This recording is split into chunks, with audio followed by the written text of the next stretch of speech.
پاکستان لا الہ الا اللہ کی بنیاد پہ ہے، اور وہی سپیریئر آئیڈیالوجی جس کا آرمی چیف جنرل حافظ عاصم منیر صاحب نے کہا ابھی اوورسیز کانفرنس کے اندر کہ پاکستان کی سپیریئر آئیڈیالوجی ہے، ایک برتر نظریہ ہے۔ ایک طرف بھارت کے اندر جو ہے یہ کوہرام مچا ہوا ہے، بنگلہ دیش میں بھارت کی جو سینا تھی اس کا بھی منہ کالا ہوا، جو ان کی وہاں سفارت کاری تھی اس کا بھی منہ کالا ہوا، ان کی سیاست کا بھی منہ کالا ہوا، اور حکومت کا تو ہوا ہی ہوا، کیونکہ وہاں ایک دفعہ پھر 5 دہائیوں کے بعد پاکستان زندہ باد، قائد اعظم زندہ باد کے نعرے لگ گئے، اور شیخ مجیب جو ہے اس کے مجسموں کے اوپر لوگوں نے غلاظت پھینکی۔ یہ ہے پاکستان کا 2 قومی نظریہ جو بڑھ چڑھ کے بول رہا ہے، اور بھارت کو یہ ہضم نہیں ہو رہا۔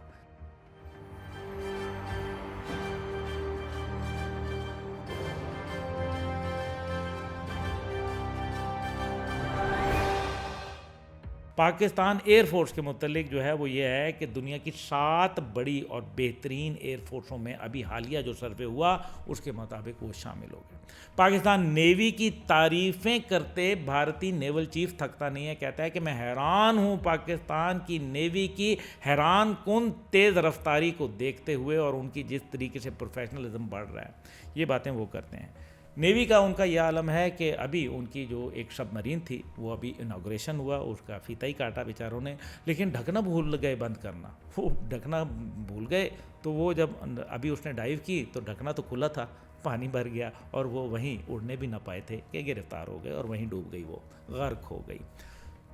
جہازوں کا یہ عالم ہے کہ تیجا جہاز جو ہے وہ 23 سال سے تعطل کا شکار ہے، پروڈکشن لائن بند ہے، اور انڈین ایئر فورس چیف جو ہے وہ رو پٹ مرا ہے کہ جناب یہ اتنا واہیات جہاز ہے کہ جس کی انتہا کوئی نہیں، اور 23 سال سے جو ہے پروڈکشن ہی نہیں ہو سکی۔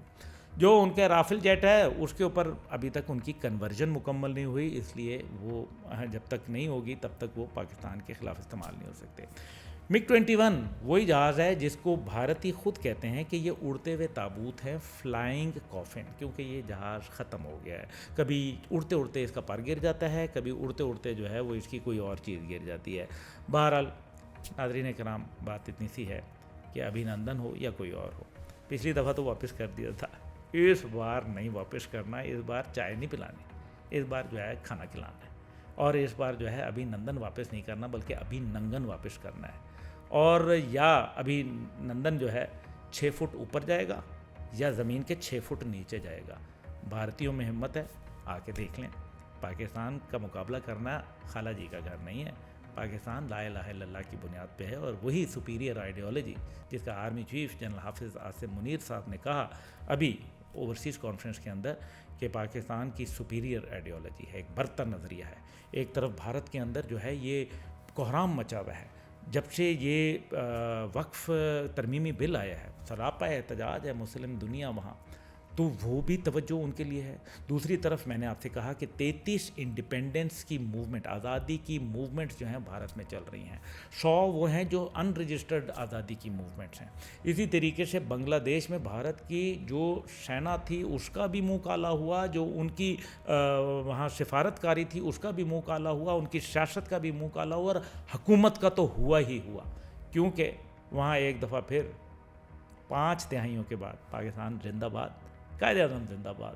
کے نعرے لگ گئے، اور شیخ مجیب جو ہے اس کے مجسموں کے اوپر لوگوں نے غلاظت پھینکی۔ یہ ہے پاکستان کا 2 قومی نظریہ جو بڑھ چڑھ کے بول رہا ہے، اور بھارت کو یہ ہضم نہیں ہو رہا۔ بھارت کو سمجھ نہیں آ رہی کہ جو اس نے سوشل میڈیا کے ذریعے پروپیگنڈا کیا اوورسیز کانفرنس کے اندر، راتوں رات جو ہے وہاں لوگوں نے نعرہ تکبیر اور پاک فوج زندہ باد کے نعرے لگانے شروع کر دیے، اور کایا پلٹ گئی بلوچستان کے اندر، اور پھر ہم نے دیکھا خیبر پختونخوا کے اندر، اور آج خیبر پختونخوا کے وزیر اعلیٰ جو ہے وہ بھارت کے خلاف کھڑے ہوئے نظر آتے ہیں۔ بہت اچھی بات ہے، پوری قوم جو ہے وہ یکجا ہو گئی، پوری قوم جو ہے سوشل میڈیا کے اوپر انہوں نے جو ہے ایک اپنا اتحاد قائم کیا۔ واعتصموا بحبل اللہ جميعا ولا تفرقوا، اور اللہ کی رسی کو مضبوطی سے تھامو اور تفرقے میں نہ پڑو۔ الحمدللہ پاکستانی قوم جب بھی کفر کے سامنے آئے گی انشاءاللہ متحد، منظم اور متحرک ہوگی، اور کسی بھی مزاحمت سے گریز نہیں کرے گی۔ پاکستان سدا پائندہ باد۔